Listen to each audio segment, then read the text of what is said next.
చిన్నప్పుడు నన్ను చాలా మంది తీసుకొచ్చేవారు కదా. ఇప్పుడైతే ఎవరు తీసుకురావడం లేదు. అందుకే నేనైతే వచ్చేసాను మీ ఇంటికి. అవును, నిన్ను చాలా మిస్ అవుతున్నాం.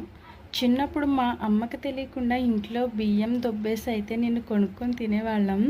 కానీ ఇప్పుడు నువ్వు అందనంత ఎత్తులో ఉన్నావు. బియ్యం కాదు కదా, డబ్బులు ఇచ్చినా కొనుక్కుందామంటే దొరకట్లేదు. ఏమైపోయావు అసలు నువ్వు?